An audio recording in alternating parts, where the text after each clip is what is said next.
सुबह का समय था। शहर सोकर उठ ही रहा था, लेकिन बाजार की दुकानें अपने रंग में आ चुकी थीं। किसी अदृश्य ताल पर सजती समृद्धि हुई, और इन्हीं जगमगाते शोरों के बीच एक बुजुर्ग आदमी धीमे धीमे कदमों से शहर के सबसे बड़े बैंक, समृद्धि बैंक की ओर चल रहा था। उसका नाम था शंकर दयाल। चेहरे पर झुर्रियां जरूर थीं, पर उनमें वर्षों की ईमानदारी और कर्म की रेखाएं छिपी थीं। जैसे ही वह बैंक के कांच के दरवाजे तक पहुंचा, बाहर खड़े गार्ड ने उन्हें ऊपर से नीचे तक देखा। एक ऐसी नजर जो बोलती नहीं थी, पर अपमान कर देती थी।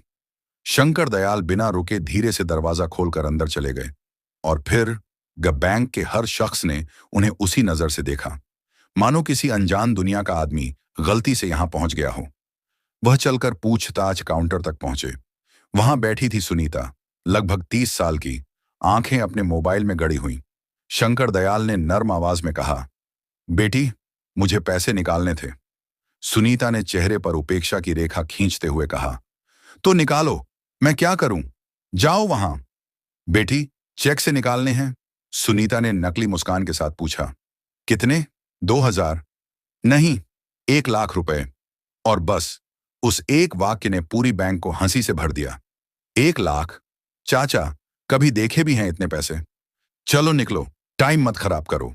बैंक के भीतर लोगों की निगाहें जहरीली सुइयों की तरह बुजुर्ग के दिल में चुभ रही थीं। पर अपमान यही नहीं रुका। बैंक मैनेजर मिस्टर वर्मा कड़क आवाज के साथ बाहर आया और बिना कुछ समझे, बिना उनकी पासबुक देखे, बिना उनकी बात सुने, उन्हें धक्का देकर गिरा दिया। पासबुक जमीन पर गिर गई। एक बूंद खून उनकी कनपटी से बहकर गर्दन तक उतर गई। लोग देखते रहे, पर किसी के मन में दया का एक कण भी न उठा। गार्ड ने उन्हें घसीटकर बाहर फेंक दिया। बाहर धूप थी, धूल थी, पर उससे भी ज्यादा उनके भीतर चुभती हुई एक जलन थी, अपमान की जलन। वह घर लौटे, रो पड़े, टूट गए। काफी देर बाद उन्होंने अपने बेटे रोहन को फोन किया, और जब रोहन ने यह सब सुना, उसके भीतर कुछ टूट गया और कुछ जन्म भी ले लिया, एक नई आग। वह तुरंत फ्लाइट लेकर मुंबई पहुंचा। अगली सुबह पिता और बेटा दोनों साधारण कपड़ों में, साधारण चप्पलों में उसी बैंक में पहुंचे। फिर वही अपमान, वही हंसी, वही रोका जाना, वही इंतजार। लेकिन इस बार अंत अलग था। 1 घंटे बाद रोहन उठकर मैनेजर के केबिन में चला गया। वर्मा चिल्लाया, तमीज नहीं है? कौन हो तुम? रोहन शांत आवाज में बोला, जिसे तुमने कल अपमानित किया था वह मेरे पिता हैं, और मैं रोहन दयाल इस समृद्धि बैंक का मेजॉरिटी शेयर होल्डर और मालिक हूं। केबिन में सन्नाटा जम गया। रोहन ने फोन उठाया और कुछ ही पलों में बैंक की पूरी टॉप टीम अंदर पहुंच गई। लैपटॉप पर कल का पूरा सीसीटीवी चला दिया गया। वर्मा का धक्का, सुनीता की हंसी, गार्ड का घसीटना, सब रिकॉर्ड था। मैनेजर और सुनीता दोनों रोने लगे, माफी मांगने लगे, पैरों पर गिर पड़े।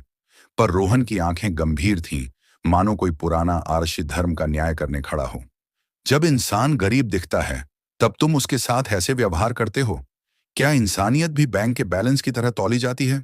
फिर उसने कठोर आवाज में कहा, तुम दोनों अब इस बैंक का हिस्सा नहीं हो। तुम्हारे हाथों में जो सत्ता थी वह आज समाप्त होती है। सारे कर्मचारी केबिन के बाहर खड़े थे, शर्म से सिर झुकाए। अंत में रोहन अपने पिता की ओर मुड़ा। शंकर दयाल बोले, बेटा, याद रखना, दौलत मन को बड़ा नहीं बनाती। मन बड़ा हो तो ही इंसान बड़ा कहलाता है। और याद रखो, असली संपत्ति इंसानियत है। पिता बेटा बाहर निकले, लेकिन आज सभी कर्मचारी सम्मान में खड़े थे, और शंकर दयाल के आंसू आज अपमान के नहीं, गर्व के थे।